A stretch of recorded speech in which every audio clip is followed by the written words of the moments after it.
week one. God, it's like we got 1 week, and it's not like there's always going to be injuries. Yeah. But I did not expect my list to be this full of like fantasy studs that we have to talk about, frankly. Yeah. So let's kick it to the top, and we do this position by position so we can get you the full rundown. So we go to the quarterbacks. There's one that we're keeping our eye on, and it is Brock Purdy. I mean, my 49ers just can't get a break. So it was a shoulder, but no one really cared about the shoulder. It was more like the turf toe that came up. So what do you got on Brock Purdy's turf toe injury? Well, for one, I feel like every time he is hurt, it's always like two things. I feel like it's always like this and that, right? Like it's always an upper extremity and a lower extremity injury. So that's when he goes down, he goes down with his whole body. So. And that's not easy to compete with if you're a quarterback, for crying out loud. So they're saying it's a turf toe variant, which if you had to pick between a turf toe variant and an actual turf toe injury, you should always pick the variant because that means that it's probably not an actual turf toe. It's probably more like some type of ligamentous sprain rather than an actual tear to the really important structure, the plantar plate, which is the real thing that defines a true turf toe injury. And that, if that is injured, that's when turf toe becomes a real big problem and generally requires season-ending surgery or extended periods of rest and rehab. They're saying 2 to 5 weeks, and that's according to multiple reports. I'm guessing it's going to be close to at least 4 weeks minimum. That's my guess.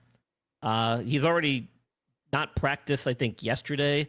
I'm not even sure if he did anything today. Now you throw in the shoulder thing on top of it.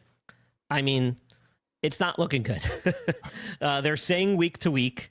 The MRI was encouraging. So, again, that's where the variant of the turf toe injury comes in. So I guess if you had to say, look on the bright side, that's probably it. Okay, so you're saying maybe 4 weeks. Okay, I'm thinking closer to 4.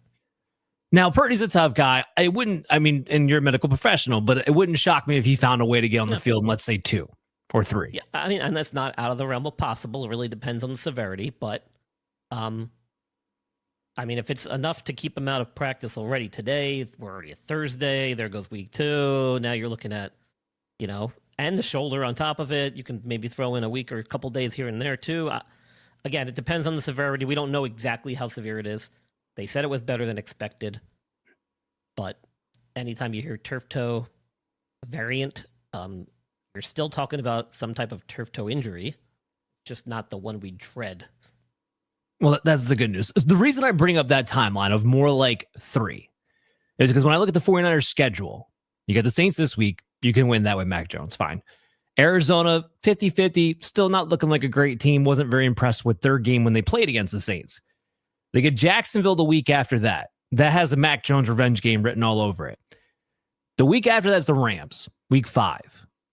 I have a feeling, and that's a Thursday night game. I have a feeling that they're going to plan on Brock Purdy being back for that Rams game in week 5. That's just looking at it. That's about the right timetable. And it may be a week earlier, but I feel like they're going to make a push for that to happen. So that's kind of why I'm just throwing that out there. And you make a great point, Dan. I always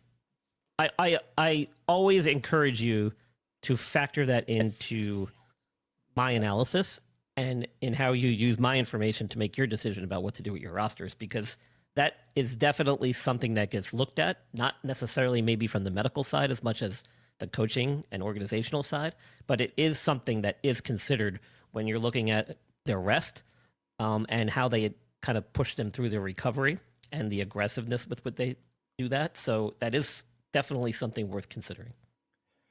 Yeah. So here's the point of the fantasy analysis. If you have Brock Purdy and have an IR spot, that's a no-brainer. Plug him in. The guy, when he plays, is a top 12 quarterback. He's a QB1. He should be on your rosters. The other thing, this was funny to me, and I'm only in like 2 home leagues. The rest of the leagues I'm in are either industry leagues, expert leagues, whatever. But the 2 home leagues I'm in, which are 12-man leagues, 1 quarterback. And typically, my smart analysis would be, look, if you don't have the IR spot, you don't necessarily waste one on Brock Purdy. He's a low-end QB1. You can find streaming options to kind of simulate that kind of production. But then I look at my home leagues, and that's what a lot of people are in when they listen to this show. Everyone has like 2 and 3 quarterbacks. I'm like the only team that only has like 1 quarterback. So you may not have a ton of quarterbacks available to you. So know your league, know what options you have. If you're in a smarter league where there's probably more quarterbacks available on the waiver wire because it is single quarterback and not everyone's trying to clog up their rosters with extra quarterbacks who can't play, then you should be fine to drop Purdy if you don't also have the IR spot. If you do, use it. If not, where people are just collecting quarterbacks, maybe find a way to keep on your roster. Because again, when he comes back, he's a top 12 quarterback pretty consistently.